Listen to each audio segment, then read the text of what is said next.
ॐ श्रौत्रार्हन्ति चणैर्गुण्यैर्महर्षिभिरहर्दिवन्तोऽष्टूयमानोऽप्यगुणो बिभ्रविजयतेतरां पूर्वार्धे कथितास्तुल्यपञ्चमाध्यायवर्तिनः प्रत्ययात् कथ्यन्ते तृतीयाध्यायगोचराः। नमः सर्वेभ्यः श्रोतृभ्यः भवद्भ्यः। अस्माभिः गतपाठे यद्यत् पठितं तद् एकवारं स्मरामः। वयं वैयाकरणसिद्धान्तकौमुदी इत्याख्यस्य ग्रन्थस्य तत्र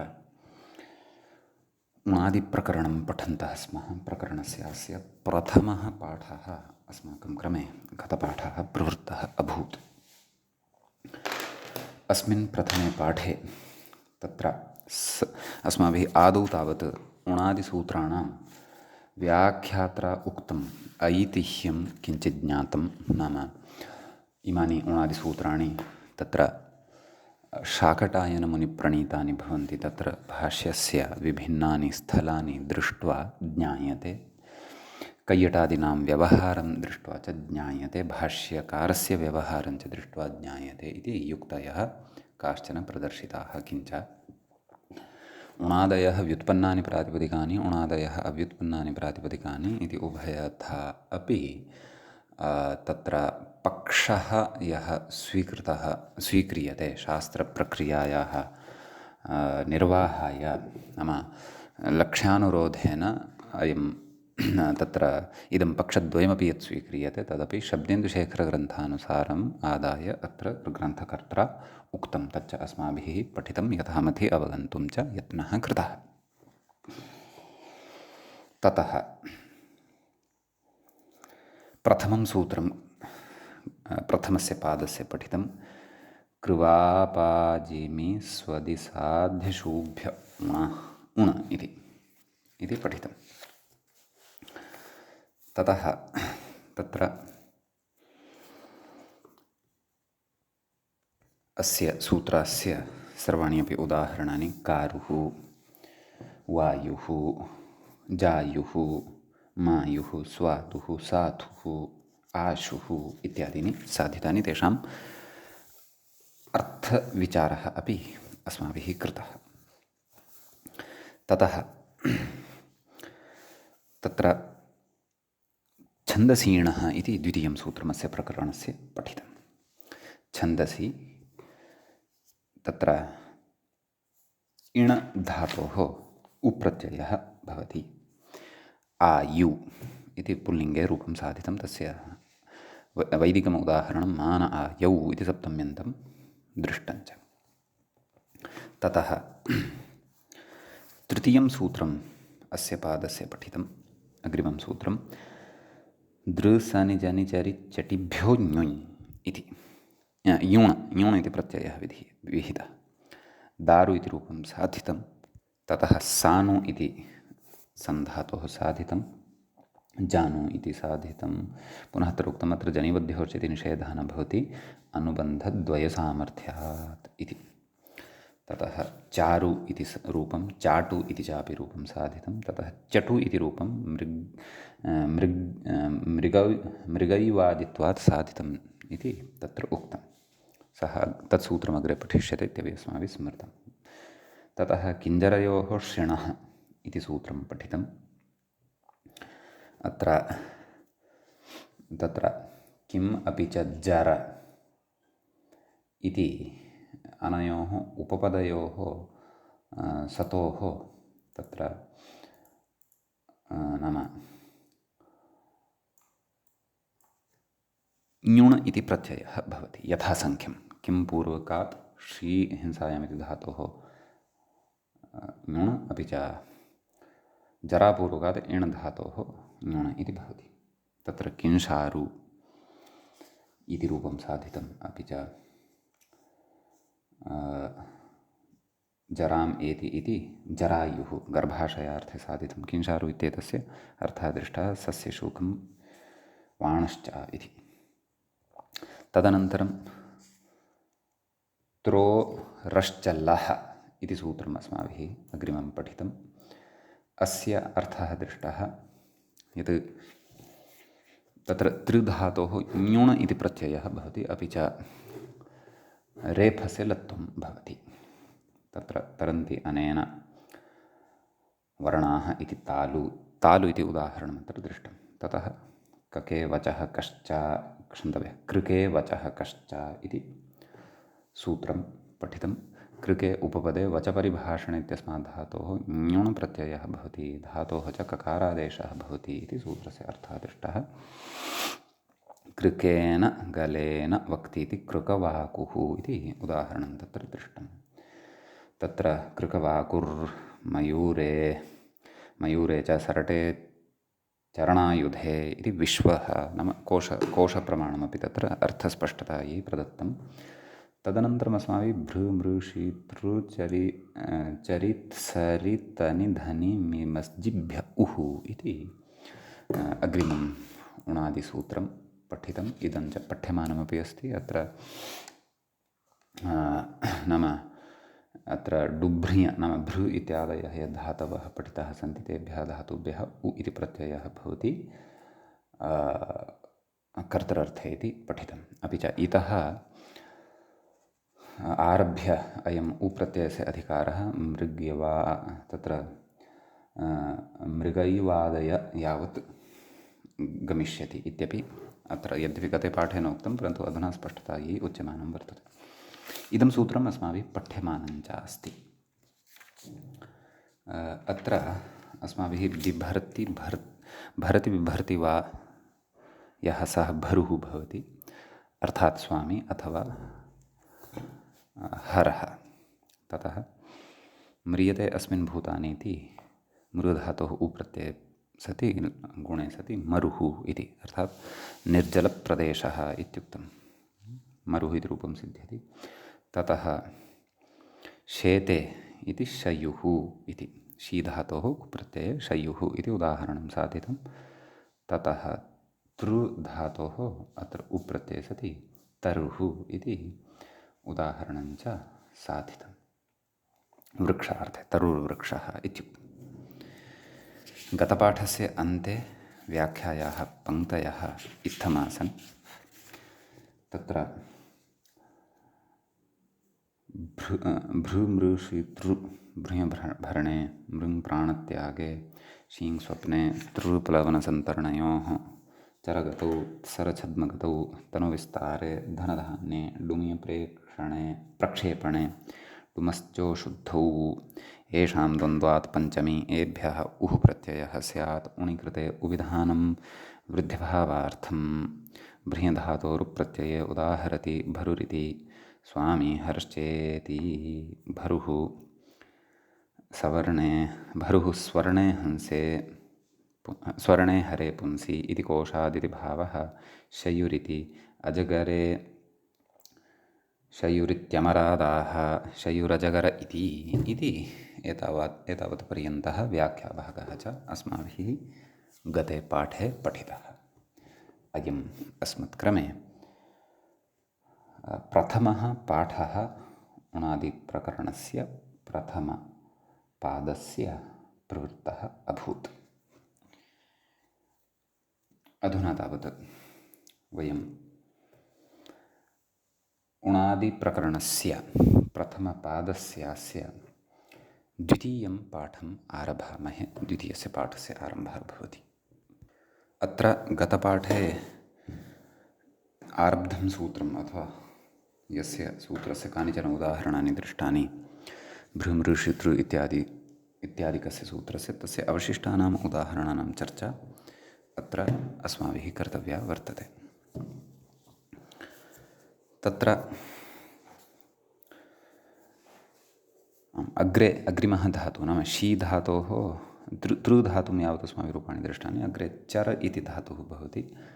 तत्सम्बद्धम् उदाहरणं चरन्ति भक्षयन्ति देवताः इमम् इति चरुः इति उदाहरणं साधितं वर्तते। तत्र चरधातोः उप्रत्ययः भवति। चर उ चरु मेलनेन चरुः इति रूपं सिद्धं भवति। नाम तद् यागादिषु तत्र यज्ञे स्थाप्यते खलु द्रव्यविशेषः तत् अग्न्यादयः देवताः अग्निवायवादयः देवताः यस्य चरणं भक्षणं कुर्वन्ति इति। ततः त्सर् इति धातुः अग्रिमः तत्र त्सरच्छद्मगतौ इति तस्य अर्थः उक्तः आसीत् खलु व्याख्यात्रा सः धातुः दशगण्यां चापि अस्माभिः पठितः। तत्र कथयति आम् मूले त्सरुः खड्गादिमुष्टिः खड्गादिशस्त्राणां मुष्टिः नाम यतः गृह्यते तत्कृते त्सरुः इत्युच्यते। तर्हि त्सरधातोः उप्रत्ययः मेलनेन त्सरुः इति रूपं तत्र सिद्धं भवति। अग्रिमः धातुः भवति तनुविस्तारे इति। तत्र तनु स्वल्पम् इति स्वल्पार्थे अपि भवति। तनधातोः उप्रत्यये तनु इति सिद्ध्यति। अग्रे तन्यते कर्मपाशः अनया इति तनुः स्त्रीलिङ्गे अपि अस्ति। शरीरञ्च नाम शरीरार्थोऽपि अस्य भवति। नाम कर्मपाशः यः वर्तते कर्मणां पाशः यः अस्ति सः तन्यते नाम विस्तृतीक्रियते एवं खलु। तत्तु स्त्रीलिङ्गे परन्तु अनया इत्युक्तम् अतः सा एषा तनुः भवति इति। शरीरञ्च नाम तदेव शरीरार्थः स्वल्पार्थः च एतदर्थद्वयं तनुशब्दस्य भवति इति भावः। ततः स्त्रियां मूर्तिनुः तनूः स्त्रियां मूर्तिनुस्तनूः इति कोशवाक्यम् अत्र प्रदत्तम् अस्ति। अत्र मम सविधे यत् पुस्तकमस्ति तत्र अतिरिक्तः एकः नु इति मध्ये आगतः अस्ति सः अपसारणीयः। वस्तुतः अत्र स्त्रियां मूर्तिस्तनुः इति एवमेव अत्र अस्ति। अतः नु इति भ्रमं जनयति। भवतां पुस्तके यदि सम्यक् अस्ति तर्हि क्लेशो नास्ति, अन्यथा एतत् सम्यक् कुर्वन्तु। स्त्रियां मूर्तिः तनुः इति नाम मूर्ति इति शब्दः तनु इति शब्दश्च स्त्रीलिङ्गे भवति इति भावः। तदनन्तरं तन धातोः अनन्तरं धन धातुः पठितः धान्यार्थकः धनधान्ये तस्य च तत्र अर्थः दृष्टः। धनुः शस्त्रविशेषः न उदाहरणमुच्यमानमस्ति। धनुः शस्त्रविशेषः नाम धनधातोः उप्रत्यये धनु इति सिद्ध्यति। शस्त्रविशेषस्य नाम भवति। जानीमः वयं प्रसिद्धं शस्त्रं तत् भवति। ततः मूले कथयति धनुना च धनुर्विदुः विदुः धनुना च धनुः विदुः धनुना च धनुः विदुः धनुरिवाजनिवक्रः इति हर्षः नाम हर्षप्रयोगः साध्यमानः वर्तते। धनुः इव आजनि वक्रः इति हर्षः। परन्तु धनुना इति यत् प्रयुक्तं सत्यं तर्हि धनुशब्दः अयम् उकारान्तः वर्तते। तर्हि एतेन किं ज्ञायते धनुशब्दः उकारान्तोऽपि वर्तते पुल्लिङ्गे। धनुस् इति उस् प्रत्ययान्तः सः तु नपुंसकलिङ्गे धनुंषि तर्हि धनु इति शस्त्रविशेषार्थे प्रायः धनुषः एव अर्थे स्यात्। धनु इति उकारान्तमपि अत्र दृश्यमानं वर्तते। सम्यक्। अग्रे मयुः किन्नरः अग्रिमः धातुः कः अस्ति डुमिय प्रक्षेपणे इति। तर्हि मि इति डुमिय इति इत्येतस्य मि इति अवशिष्यते। ततः प्रकृते मि इति धातोः तत्र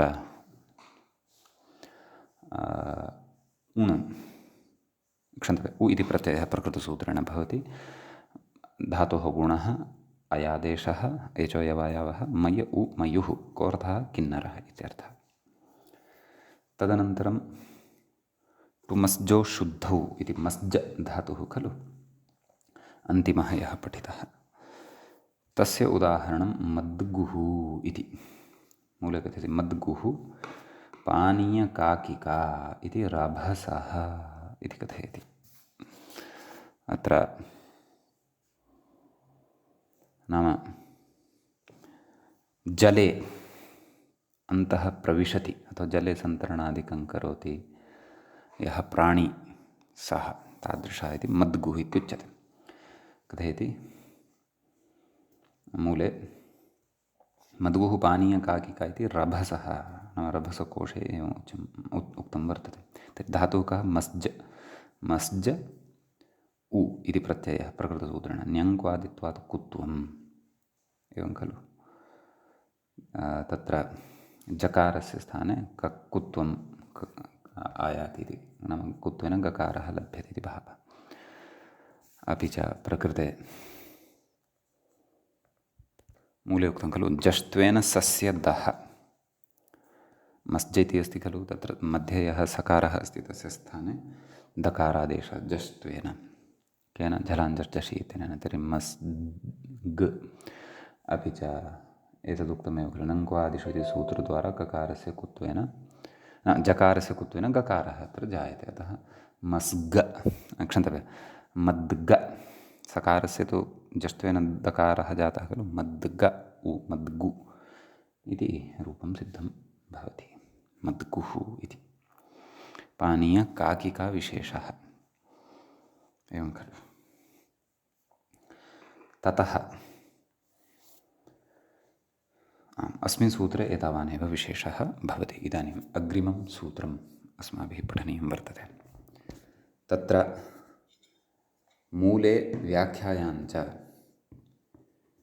अग्रे सूत्रं दृश्यमानं वर्तते, अणश्च इति अस्ति।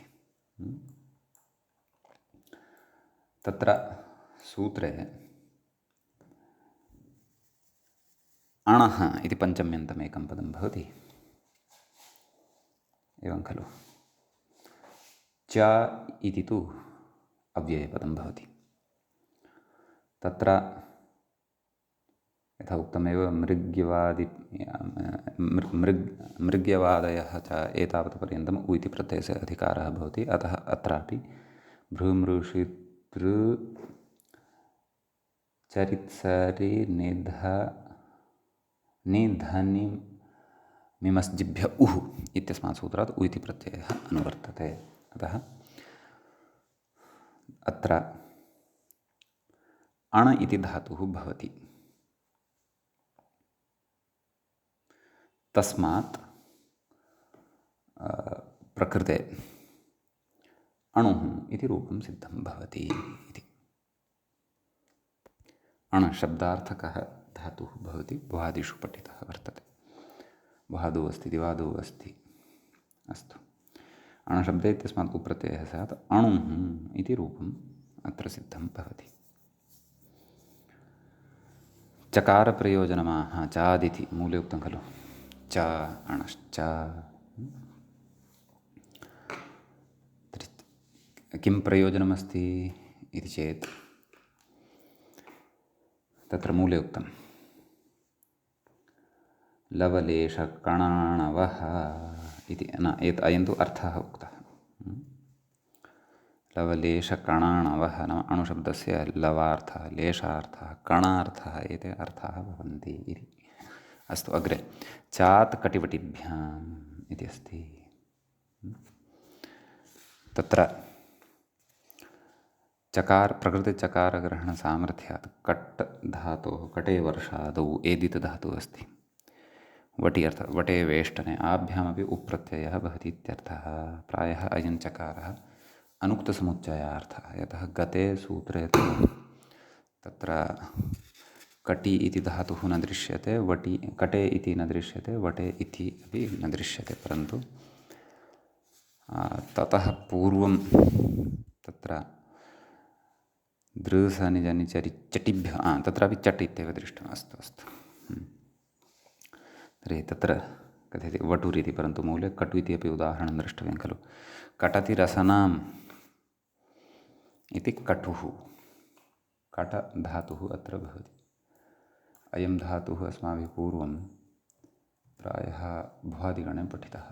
सत्यं, कटे वर्षणः वर्णयोः इति, कटे गतौ, कटी गतौ इति तत्र वर्तते। अस्तु, कटति रसन प्रायः वर्षावर्णयोः इत्येव तत्र युज्येत इति भाति। अस्तु, वटतीति वटति वदतीति वटुः। तत्र वट् इति यः धातुः वर्तते सः वेष्टनार्थकः, परिभाषणार्थको वा। अतः वटति इति वटुः, वट् तदेव। तत्रापि मेदिनीकोशस्य उदाहरणं कथयति व्याख्याता, वटुर्द्विजसुतः स्मृतः इति मेदिनी। वटुः नाम द्विजसुतः, द्विजस्य सुतः वटुः इत्युच्यते इति मेदिनीकोशे अस्ति इति उच्यते। ततः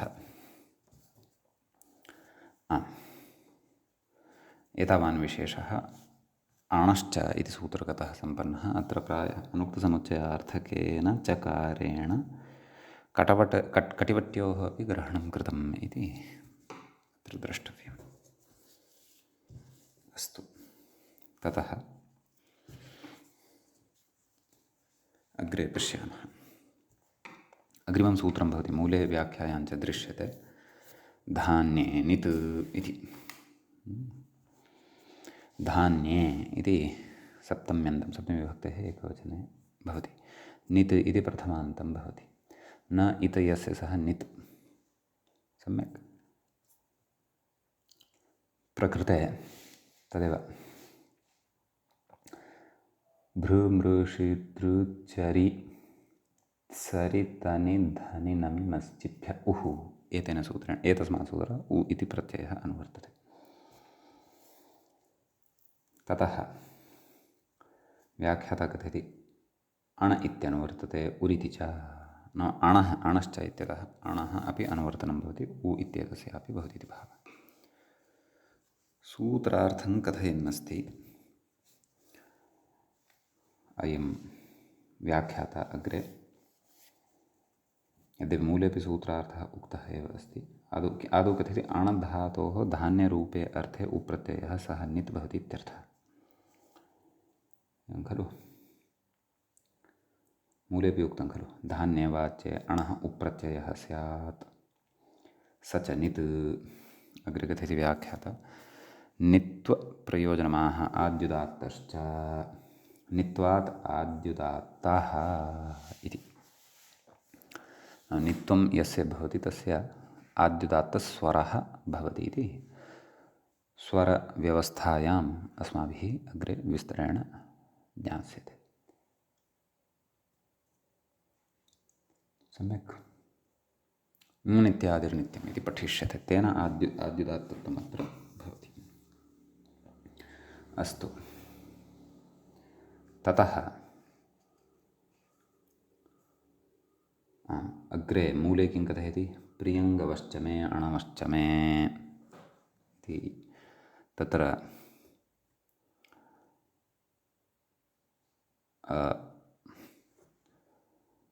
वेदे प्रयुक्तम् उदाहरणमेव अत्र उच्यमानं वर्तते। सम्यक्। प्रियङ्गवश्च मे अणवश्च मे, तर्हि प्रकृते अणधातुः उप्रत्ययः। अपि च किमुक्तं, तत्र प्रत्ययस्तु उ इत्येव किल। अणधातोः धान्यरूपे अर्थे उप्रत्ययः भवति, सः निद्वत् भवति इत्यर्थः इत्येव किल। अण् इति अनुवर्तते, उरिति च अनुवर्तते। अतः परन्तु तदेव धान्यरूपे अर्थे इति उच्यमानं वर्तते। अणधातोः उप्रत्यय अणु इति, उदाहरणं तदेव अणवः। सम्यक्। व्रीहिभेदस्त्वणुः पुमान् इति कोशप्रमाणमपि ददाति। सम्यक्। अग्रे कथयति, निद्ग्रहणं फलिपाटि इत्यादि सूत्रम् अभिव्याप्य सम्बध्यते इति। व्याख्याता कथयति अभिव्याप्येति, तस्मिन्नपि सूत्रे अनुवर्तते इत्यर्थः इति। एवं खलु इति अत्र अवधानं कर्तव्यं। सूत्रं भवति तद् फलिपाटि नमि मनिजनां गुक्पटिनाकि गुक्पटिनाकि धतश्च। एतद् सूत्रम् अभिव्याप्य प्रकृते नित् ग्रहणस्य सम्बन्धः। नाम इतः अग्रे तस्मात् सूत्रात् च पूर्वं पूर्वं तस्मात् कस्मात् नाम तद् फलिपाट् इत्यादि सूत्रम् अभिव्याप्य पूर्वम् इति न तमपि अभिव्याप्य इति भावः तत् 18 सूत्रं भवति सम्यक् तदपि अभिव्याप्य इदं सम्बध्यते इति भावः अस्तु ततः इदानीम् अग्रिमं सूत्रम् अस्माभिः पठनीयं वर्तते व्याख्यातसूत्रं प्रति इङ्गितं करोति श्रुस्निः मूले पश्यामश्चेत् श्रुस्निः त्रप्यसि वसि हनि क्लिदि बन्धि मणिभ्यश्च इति सम्यक् अत्र प्रथमं तृसृवृस्निः इत्यादि प्रथमं पदं पञ्चम्यन्तं भवति च इति अव्ययपदं भवति तर्हि प्रथमे पदे केषां केषाम् अत्र समाहारः वर्तते इति उच्यमानं वर्तते व्याख्यात्र कथयति श्रुहिंसायां श्रुशब्दोपतापयोः स्नेह उपतापे त्रपूषलज्जायाम् असुक्षेपणे वसनिवासे हनहिंसागत्योः क्लिदु आर्द्रीभावे बन्धबन्धने मनज्ञाने येषां द्वन्द्वात् पञ्चमी कति सन्ति श्रु सृ स्निह त्रपुष असु वस हन क्लिदु बन्ध मन एतत् 10 सन्ति अत्र अपि च कथयति उरित्यनुवर्तते एवं खलु प्रकृते उः इत्येतस्य अनुवर्तनं भवति सम्यक् तदेव तत्र भ्रूमृषितृचरित् सरितनिधानि मिमश्चिभ्य उः इत्यतः उः इत्यनुवर्तते भ्रूमृषि इत्यादि सूत्रात् अस्तु तत्र त्रपु सीसमिति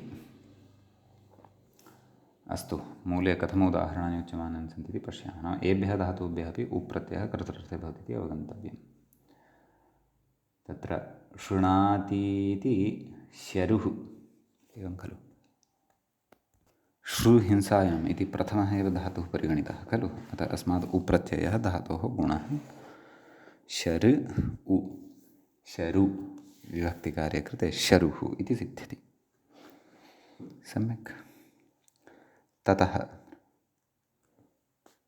मूले उक्तं शरुः आयुधकोपयोः नाम आयुधम् इति एकः अर्थः भवति अस्य पुनश्च कोपः इत्यपि अर्थः भवति सम्यक् ततः स्वरुर्वज्रम् इत्यपि उक्तं खलु यथा इदम् अग्रिमम् उदाहरणं भवति अग्रिमः धातुः भवति सुरुशब्दोपतापयोः इति अतः तस्मात् प्रकृतवज्रम् इति रूपं सिद्धं भवति धातोः गुणः भवति उप्रत्ययः स्वर् उनम् रुवर्णस्य स्थाने रपरस्सन् तत्र गुणः भवति अतः स्वर् उ स्वरु विभक्तिकार्ये कृते स्वरुः इति सिद्ध्यति अग्रे धातुः भवति स्निह उपतापे तस्य मूले उदाहरणं दृश्यते स्नेहुर्व्याधिः स्नेहधातोः उप्रत्ययः पुगन्तलघुपदस्य चैतन्येन लघुपदगुणः भवति स्नेहु विभक्तिकार्ये कृते स्नेहुः इति रूपं सिद्धं भवति तस्य अर्थः कः व्याधिः उकारान्तवत् रूपाणि अत्र ज्ञातव्यानि सम्यक् ततः चन्द्र इत्यन्ये केचन अत्र चन्द्रार्थे अपि स्नेहुशब्दं प्रयुञ्जते अग्रे त्रपुसीसम् अत्र व्याख्याता अपि इङ्गितं कुर्वन्नस्ति त्रपुसीसमिति मूले अस्ति खलु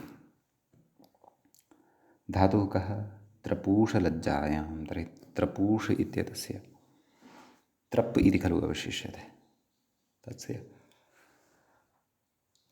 उप्रत्यये त्रपु इति जायते नपुंसकलिङ्गे त्रपु इति अस्ति व्याख्याता कथयति तद्धि अग्निं दृष्ट्वा त्रपते लज्जते इव सीसम् इति धातुविशेषः भवति ऋग्वेदादिषु अपि अस्य सङ्कीर्तनं कृतं वर्तते. तान् सीसेन नो वीध्याम इति तत्र एकस्मिन् मन्त्रे प्रयोगः स्मर्यते मया. ये अस्माकं पशून् हन्ति जनाः तेषां सीसेनैव मारणं कर्तव्यमिति. इति त्रपु इति रूपं सिद्धं भवति. अग्रे कथति पुंसि भूम्न्यसवः प्राणाः इति अग्रिमः धातुः कः अस्ति? असुक्षेपणे. सम्यक्. तत्र असधातोः उप्रत्ययः प्रकृतसूत्रेण श्रीसृ इत्यनेन. ततः अत्र अस् असु इति उदित वर्तते, अस् इति अवशिष्यते. असु विभक्तिकार्ये कृते असुः इति रूपं तत्र सिद्धं भवति. सम्यक्. ततः नाम तत्र मूले पुंसि भूम्न्यसवः प्राणः इति प्रायः कोशवाक्यमेव प्रदत्तं वर्तते. प्राणार्थे असुशब्दः प्रयुज्यते इति भावः. सम्यक्. अग्रे पुनः कथयति किमपि मूले अग्रिमम् उदाहरणं दीयमानमस्ति. अतः तत्र असि एतदनन्तरं सूत्रे धातुः अग्रिमः पठितः अस्ति वसि, अर्थात् वसधातुः इति. सम्यक्. अयं च धातुः निवासार्थे भवति, वसनिवासे. वसुर्हृदेग्नौ योक्त्रेंशो वसुतोये धने मणौ इति. नाम एतावत्सु अर्थेषु अयं शब्दः प्रयुज्यते. वसधातोः उप्रत्ययः वसु विभक्तिकार्ये कृते वसुः इति सिद्ध्यति. हृदे नाम हृदार्थे, हृदः नाम तडागः, अग्न्यर्थे, योक्त्रर्थे, अंशार्थे. वस्तुतः हृदार्थे तु अयं तत्र नपुंसकलिङ्गे श्रूयते, नैव पुल्लिङ्गे श्रूयते वसुः इति. तोयार्थे धने मण्यर्थे च नपुंसकलिङ्गे वसु इत्येवं रीत्या श्रूयते इति कोशस्य एतां पङ्क्तिं दृष्ट्वा ज्ञायते. सम्यक्. अग्रिमः कः धातुः? हन इति अस्ति खलु. हनि इति मूले सूत्रे उक्तं, हनहिंसागत्योः. तत्सम्बद्धम् उदाहरणं भवति. तत्र हनुर्वक्त्रैकदेशः इति उच्यते. एवं खलु. तत्र हन धातोः उप्रत्यये हनु इति जायते, विभक्तिकार्ये कृते हनुः इति सिद्ध्यति. वक्त्रैकदेशः हनुमान् आसीत् खलु. तस्य कृते तस्य नाम्नि तु द्रष्टव्यमिति ऐतिह्यं. किन्तु वक्त्रस्य नाम मुखस्य चिबुकवत् अथवा चिबुक पार्श्वभागविशेषः हनुः इत्युच्यते. अस्तु. आम्. अग्रे धातुः भवति क्लिदु आर्द्रीभावे. एवं खलु. तस्य सूत्रे क्लिदि एवं रीत्या पठनं कृतं वर्तते किल. तत् क्लेदुश्चन्द्रः. तर्हि उप्रत्यये लघुपदगुणः भवति क्लेदुः इति रूपं सम्पद्यते. कोऽर्थः? चन्द्रः. अग्रे धातुः वर्तते बन्धबन्धने. बन्धधातुः उप्रत्यये बन्धु विभक्तिकार्ये बन्धुः इति सिद्ध्यति. अग्रे मनधातुः वर्तते. तत्र ज्ञानार्थकः. मनधातोः उप्रत्यये मनु विभक्तिकार्ये कृते मनुः इति रूपं सिद्ध्यति. सम्यक्. ततः मनिभ्यश्च अन्तिमः मन् धातुरेव वर्तते. च ग्रहणमत्रापि कृतं वर्तते. तर्हि च ग्रहणेन किं सङ्कलनीयम् इति चेत् मूले कथ्यते चात् बिदि अवयवे बिन्दुः इत्यपि सिद्ध्यति.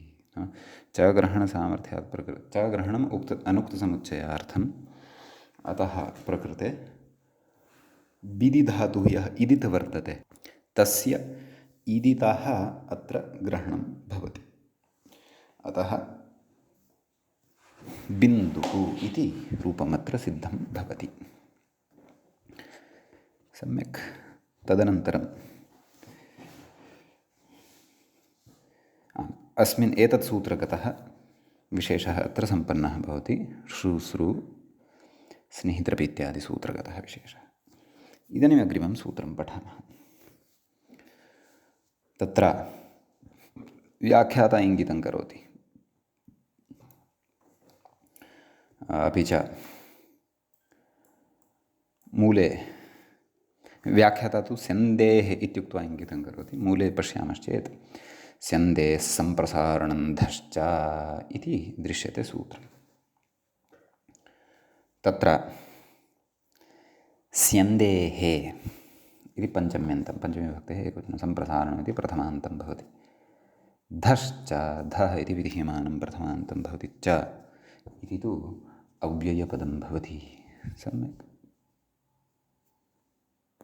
ततः नाम तदेव अत्र सूत्रस्य अर्थः द्रष्टव्यः। व्याख्याता कथयति स्यन्दुप्रस्रवण इत्यस्मात्, नाम स्यन्दुप्रस्रवणे इति धातुः इत्यस्मात् उप्रत्ययः स्यात्। सम्यक्। सम्प्रसारणं यकारस्य भवति। स्यन्द् इत्यत्र यकारः वर्तते तस्य स्थाने इग्गणः सम्प्रसारणम् इति नियमेन इति सम्प्रसारणं भवति।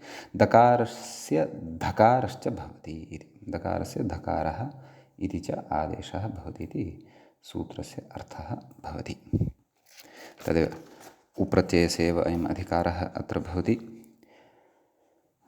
भृमृषितृ इति सूत्रात् उप् इत्यस्य अनुवर्तनं भवति, अतः अयमर्थः लब्धः।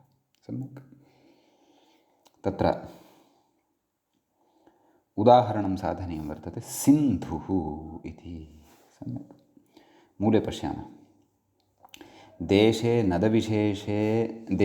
नदविशेषे अब्धौ सिन्धुर्ना सरिति स्त्रियाम् इति। देशार्थे, नदार्थे, नदविशेषार्थे, अब्धौ नाम समुद्रार्थे च सिन्धु इति शब्दः प्रयुज्यते। सिन्धुर्नासरि, नासरिति स्त्रियाम्। तत्र सर् इति प्रायः स्त्रीलिङ्गे पृथक् परिगणितं वर्तते। सिन्धुः न अर्थात् पुंलिङ्गे वर्तते अयं शब्दः इति भावः। तर्हि अस्तु, कथं स्यन्दधातुः स्यन्द् उप्रत्ययः प्रकृतसूत्रेण सम्प्रसारणं यकारस्य, इकारः पूर्वरूपं सि, सिन्द उ दकारस्य धत्वमपि एतेन सिन्धु। सम्यक्। ततः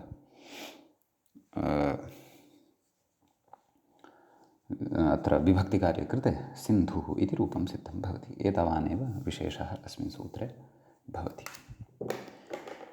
इदम् 11 सूत्रम्। अग्रिमं सूत्रम् अस्य पादस्य पठामः, 12 सूत्रम्। तत्र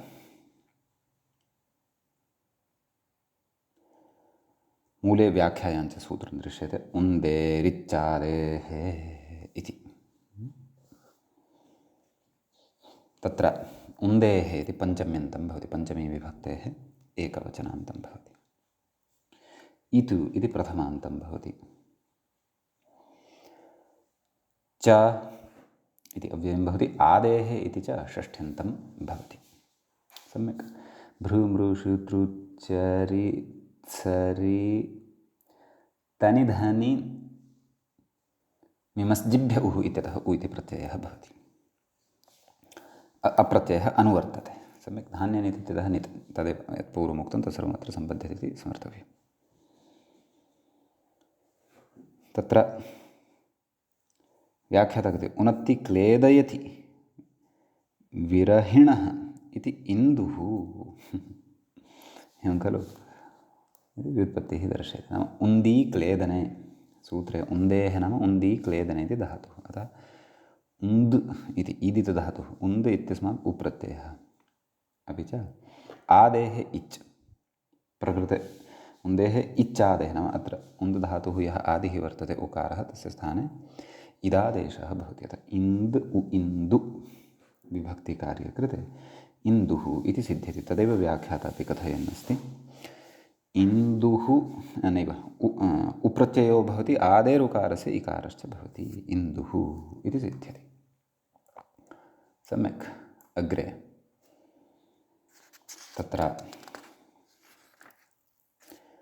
सूत्रं वर्तते ईशेः किच्चा इति। तत्र ष्टिपा निर्देशः कृतः वर्तते ईशेः इत्येतस्य। पञ्चमी विभक्तेः एकवचनं भवति। कित् इति प्रथमान्तमपि च इति अव्ययपदं भवति। भ्रूमृषुतृचरित्सरितनिधनिमिमस्जिभ्य उः इत्यतः उः इति अनुवर्तते। धान्यनिति इत्यतः निति इत्यनुवर्तते। उन्दे रिच्चादेः इत्यतः इत आदेः इति च अनुवर्तते। सम्यक् व्याख्याता किं कथयन्नस्ति तत् पश्यामः। ईशेः किच्च इति व्याख्याता अपि कथयति। ईषधातोः उप्रत्ययः स्यात्। मूलेपि उक्तं खलु ईशेरुः स्यात् स च कित् आदेरिकारादेशश्च सर्वम् उक्तमस्ति मूले। व्याख्याता कथयति ईषधातोः उप्रत्ययः स्यात् स च कित् आदेरीकारस्य इकारादेशः इति। इकारादेशश्च इति रूपं तु साधनीयमस्ति इषुः। ईषते हिनस्ति इति इषुः इति मूले उक्तमस्ति खलु। ईषगतिहिंसादर्शनेषु इति धातुः अत्र भवति। सम्यक्। अतः ईष उ अपि च ईकारस्य कः इदादेशः नाम तप्रकरणत्वेन तत्र ह्रस्वः इकारः ज्ञापितः वर्तते। अतः इदादेशः भवति। अतः तत्र इष उ इषु विभक्तिकार्यकृते इषुः इति रूपं सिद्धं भवति। सम्यक्। तर्हि ईषते अर्थात् हिनस्ति सः इषुः इति भवति। अस्तु अग्रे सूत्रं दृश्यते मूले व्याख्यायां च स्कन्धे सलोपश्च इति। तत्र स्कन्धेः इति पञ्चमी विभक्तेः एकवचनं भवति। स्कन्दधातु स्कन्दिर् इति भवति व्याख्याता कथयिष्यति अग्रे। अपि च सलोपश्च सलोपः इति प्रथमान्तं च इति अव्ययं। सस्यलोपः सलोपः च इति अव्ययपदं भवति। समीचीनम्। अत्र भ्रूमृषुतृचरित्सरितनिधनिनमिभ्यः तरिधनि मिमस्जिभ्य उः इति सूत्रात् उः इत्यनुवर्तते। उन्दे रिच्चादेः इत्यस्मात् आदेः इत्यनुवर्तते। अपि च नित् इत्यस्यापि सम्बन्धः अत्र भवति। सूत्रार्थः द्रष्टव्यः। व्याख्याता कथयन्नस्ति सूत्रार्थं स्कन्दिर् अत्र रेफः हल्त्वेन परिवर्तनीयः। मया सम्यक् न दृष्टम्। अस्तु। स्कन्दिर् गतिशोषणयोः इत्यस्मात् धातोः उप्रत्ययः स्यात् इति। सम्यक्। गतिशोषणयोः अर्थयोः स्कन्दिर् इति योऽयं धातुः तस्मात् उप्रत्ययः भवति इति अर्थः। ततः सकारस्य लोपश्च इत्यपि उक्तम्। तर्हि धातुः स्थाधनीयः वर्तते कन्दुः। सम्यक्। स्कन्देः सलोपश्च इति खलु सूत्रमस्ति। धातुः रूपं किं कन्दुः। तर्हि प्रकृतस्कन्दधातुः उप्रत्ययः स्कन्द उ स्कन्दु सकारस्य च लोपः प्रकृतसूत्रेण भवति कन्दुः इति रूपं साधते। तदेव कथयति अग्रे व्याख्याता स्कन्दति अस्मिन् जनतापः इति कन्दुः। गतिशोषणयोः इति खलु अत्र स्कदिर् इति धातुः वर्तते। सम्यक्। एवं खलु स्कदिर् इति न स्कन्दिर् इति धातुः वर्तते इति अत्रत्यः कश्चन विशेषः। अग्रे सूत्रं भवति मूले व्याख्यायां च सृजेरसुं च इति अस्ति। तत्र सृजेः इति पञ्चमी विभक्तेः एकवचनान्तम् असुम् इति प्रथमान्तं भवति। सम्यक्। स्कन्देः सलोपश्च इत्यतः सलोपः इत्यनुवर्तते। भ्रूमृषीतृचरित्सरितनिधनि मिमस्जिभ्य उः इत्यतः उः इति च अनुवर्तते। सम्यक्। ततः सूत्रार्थः अत्र द्रष्टव्यः। व्याख्यातसूत्रार्थं कथयन्नस्ति सृज विसर्गे इत्यस्मात् उः उप्रत्ययः स्यात्। समीचीनं। ततः तत्संनियोगेन असुम् नाम असुम् इति आगमः। आदेः सकारस्य लोपश्च इत्यर्थः। असुमम् इत्यात् अन्त्यात् अचः परो भवति। लक्ष्यं किमस्ति? रज्जुः इति उदाहरणं साधनीयं वर्तते। मूले उक्तं खलु चात्सलोप उप्रत्ययश्च रज्जुः। तर्हि व्याख्यात व्युत्पाद्यप्रदर्शयन् अस्ति। कथयति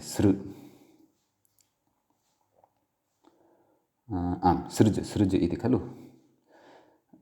सः तु स्थितिं लिखति सृ अस्ज नाम प्रकृते असुम् इति असुमः अस् इति अवशिष्यते। धातुः कः? सृज्। उप्रत्ययः सृज् उ। असुम् इति आगमः। असुमः अस् इति अवशिष्यते। सः च धातौ विद्यमानात् अन्त्यात् अचः परः आगत्य तिष्ठति। धातौ विद्यमानः अन्त्यः अचकः ऋवर्णः, तस्मात् परतः आगत्य तिष्ठति। सृ अस्ज। सम्यक् कथयति इति स्थिते ऋकारस्य यणि का स्थितिः जायते? तत्र सृ अस् स्रस्ज एवं खलु। सस्य श्चुत्वेन शः, ततः स्रश्ज जष्ट्वेन जः, कस्य? शकारस्य स्थाने। स्रज् ज एवं खलु। स्रज् ज आदेः सकारस्य लोपः। रज् ज उ प्रत्ययोपि अस्ति खलु। उ प्रत्यये रज्जुरिति भवति इति भावः। तर्हि पश्यन्तु, महती प्रक्रिया अत्र वर्तते खलु रज्जुशब्दस्य साधनाय। मूलतः धातुः अत्र सृजधातुः अत्र स्वीकृतः। तर्हि प्रथमसकारस्य लोपः एव अत्र विधीयते। रज्जुः इति सिद्धति। सम्यक्। एतावान् विशेषः अस्मिन् सूत्रे भवति। इदानीम् अग्रिमं सूत्रं पठामः। मूले व्याख्यायां च सूत्रं दृश्यते कृतेराद्यन्तविपर्ययश्च इति अस्ति। एवं खलु। तत्र कृतेः इति पञ्चम्यन्तं भवति। ततः आद्यन्तविपर्ययः इति प्रथमान्तं भवति। च इति अव्ययपदं भवति। आदिश्च अन्तश्च आद्यन्तौ तयोर्विपर्ययः आद्यन्तविपर्ययः। सम्यक्। तत्र इतरेतरयोग द्वन्द्वगर्भ तत्पुरुषसमासः प्रकृते भवति। षष्ठी तत्पुरुषसमासः। सम्यक्। प्रकृते भृमृषि तृ चरित्सरि तनि धनि मिमस्जिभ्य उः इत्यस्मात् सूत्रात् उः इति अनुवर्तते। धातुः अत्र कृतिवेष्टने छेदने व्याख्यातकथनस्य पश्यन्तु। कृतिछेदने इत्यस्मात् उप्रत्ययः भवति। सम्यक्। आदेः ककारस्य अन्ते निवेशः। अन्त्यस्य तकारस्य आदौ निवेशः। उच्यते कृति इत्यस्य वस्तुतः किम् अवशिष्यते? कृति इति खलु अवशिष्यते। तकारान्तः धातुः अयम् ईदित्वात् ईकारस्य तु लोपः भवति। किं कथ्यते? आदेः ककारस्य अन्ते निवेशः नाम कृतधातौ यः ककारः आदौ अस्ति सः अन्ते स्थाप्यते। अन्त्यस्य तकारस्य च आदौ निवेशः। अयं विपर्ययः इत्युच्यते। नाम ककारस्य स्थाने आगत्य तकारः तिष्ठति, तकारस्य स्थाने आगत्य ककारः तिष्ठति। तर्हि तृक् इति जायते खलु। तर्कुः इति तत्र लक्ष्यम् अस्ति खलु। कथयति उप्रत्यये परतः गुणः तर्कुरिति रूपं। तर्हि कृत् उ विपर्ययं कुर्मः।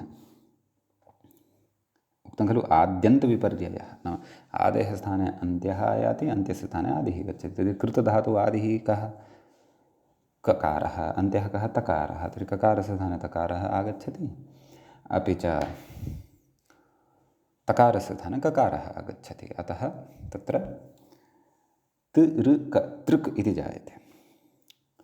उ प्रत्ययः लघुपदगुणः भवति तर्कु, तर्क उ तर्कु। ततः तत्र विसर्गे सति क्षन्तव्य स्वादिकार्ये कृते सति तर्कुः इति रूपं सिद्धं भवति। सूत्रवेष्टकम् इत्युक्तम्। अग्रे च कथयन्नस्ति यन्त्रविशेषः। तर्कुर्नाम यन्त्रविशेषो भवति इति भावः। सम्यक्। ततः अग्रे कथयति मूले तु उक्तं तर्कुः सूत्रवेष्टकम् अस्तु, सूत्रेण निर्मितं वेष्टकविशेषम् अस्तु, वेष्टकविशेषः निर्मितः। इदानीम् अस्मिन् सूत्रे तावानेव विशेषः। अग्रिमं सूत्रं पश्यामः। अग्रे सूत्रं भवति नावञ्चेः इत्यस्ति। सूत्रे प्रथमं पदं भवति नौ इति, सप्तम्यन्तं वर्तते। सप्तमीविभक्तेः एकवचनान्तम् इदं भवति। अञ्चेः इति पञ्चम्यन्तं भवति, पञ्चमीविभक्तेः एकवचनान्तं भवति। सम्यक्। अत्र भ्रूमृषितृ इत्यादि सूत्रात् उः इत्यनुवर्तते। सूत्रार्थः भवति व्याख्याता कथयति अञ्चेः इति पञ्चम्यन्तम् इति उक्तं खलु। अञ्चु गति पूजनयोः इति धातुः अस्माभिः ज्ञायते एव। तत्र कथयति व्याख्याता अञ्चु गतौ इत्यस्मात् नौ उपसर्गे उप्रत्ययः स्यात्। सम्यक्। लक्ष्यम् अस्ति अस्माकं सविधे न्यङ्कुः एवं खलु। कुत्वविधिं स्मारयति व्याख्याता इति न्यङ्क्वादित्वात् कुत्वं। न्यङ्कुर्मृगः मूले उक्तं खलु। नियतम् अञ्चति इति व्युत्पत्तिः उच्यमाना अस्ति। नि उपसर्गपूर्वकात् अञ्च धातोः उप्रत्ययः तत्र न्यङ्क्वादित्वात्, न्यङ्क्वादीनाञ्च इति सूत्रं पूर्वं पठितं खलु अष्टाध्यायीस्थं। तेन कुत्वं भवति अतः न्यङ्कु न्यङ्कु एवं खलु। तत्र नोपदः वस्तुतः अयं धातुः नकारस्य अनुस्वारः कुत्वे सति परसवर्णत्वेन ङकारः आयाति। अतः न्यङ्कु विभक्तिकार्ये कृते न्यङ्कुः इति सिद्ध्यति। कोऽर्थः? मृगः इत्यर्थः खलु। नियतम् अञ्चति नाम निरन्तरं गतिमान् भवति, अग्रे गच्छन्नेव भवति वने। तादृशः सः मृगः न्यङ्कुपदवाच्योऽपि भवति, नाम न्यङ्कुः इति नामपि तस्य भवति इति भावः। व्याख्याता तत्र अग्रे कथयन्नपि अस्ति न्यङ्कुर्मुनौ मृगे पुंसि इति मेदिनीकोशे इत्थम् अस्ति इति भावः। समीचीनम्। एतावानेव विशेषः अस्मिन् सूत्रे भवति। अग्रिमं सूत्रं वयम् अधुना पठामः। व्याख्याता इङ्गितं करोति फलिपाटिनमिमनिजनां, मूले पश्यामश्चेत् फलिपाटिनमिमनिजनां गुप्पाटिनाकिधतश्च। सम्यक्। पदच्छेदमादौ पश्यामः।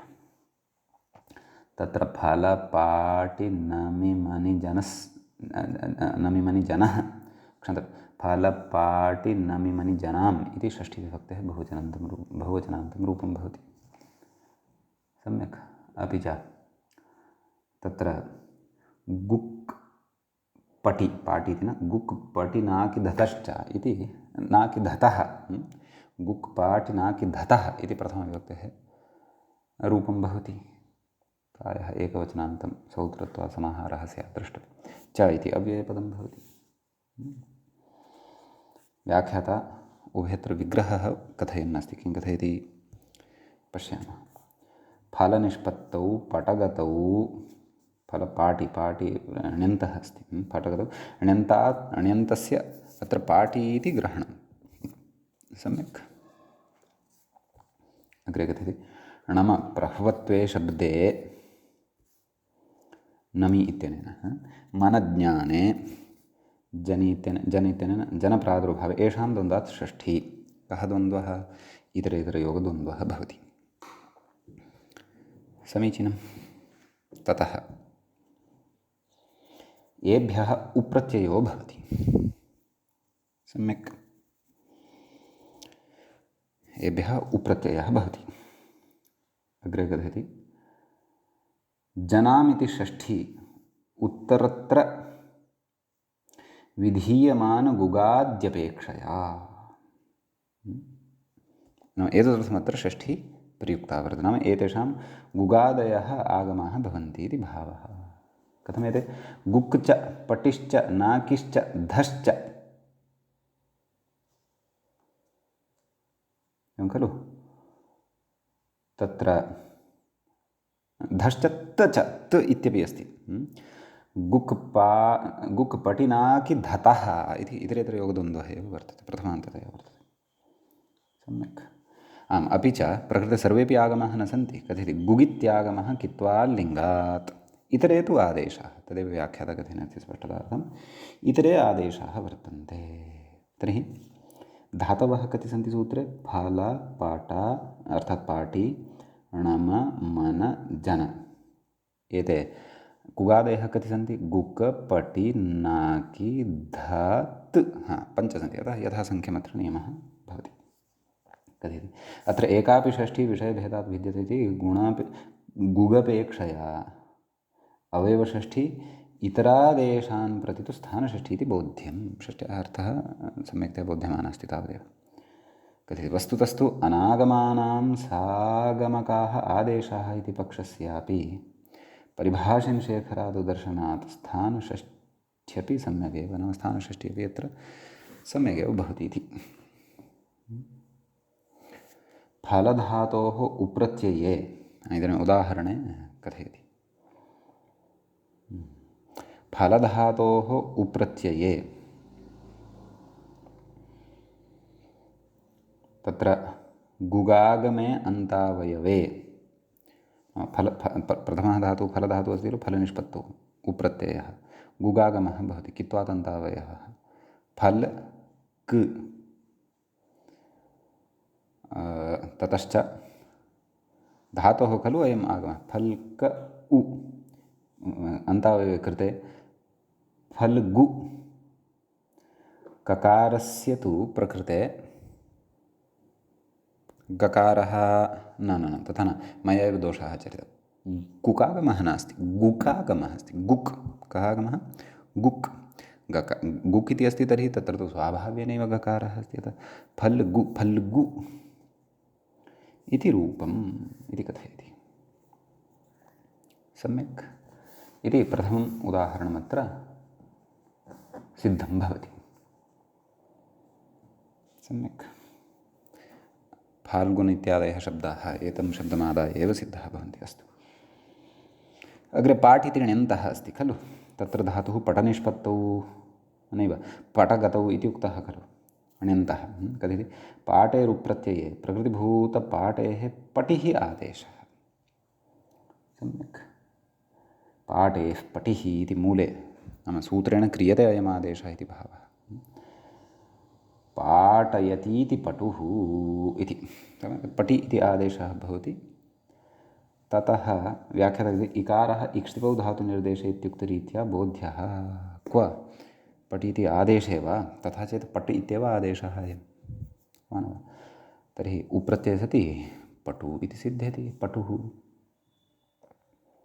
सम्यक्। अग्रिमः धातुः भवति पटधातोः अनन्तरं णमप्रह्वत्वे पाटि नमि इत्युक्तं खलु, अतः तत्र अग्रिमं रूपमत्र साधनीयं वर्तते। तत्र नाकुः इति अग्रे साधयिष्यते, तं रूपं वयम् अग्रिमे पाठे एव साधयिष्यामः। नम्यते अनेन इति नाकुः इति। अद्यतनपाठः तावत् अत्रैव उपसंह्रियते। वयं मङ्गलं कुर्मः। श्रौत्रार्हन्ति चणैर्गुण्यैर्महर्षिभिरहर्दिवं तोष्टूयमानोऽप्यगुणो विभुर्विजयतेतरां पूर्वार्धे कथितास्तुर्यपञ्चमाध्यायवर्तिनः प्रत्यया अथ कथ्यन्ते तृतीयाध्यायगोचराः। एवञ्च उणादिप्रकरणस्यास्य द्वितीय एष पाठः, तत्रापि प्रथमस्य पादस्य द्वितीय एष पाठः अस्माकं क्रमे सम्पन्नतां गतः। नमः सर्वेभ्यः श्रोतृभ्यः भवद्भ्यः।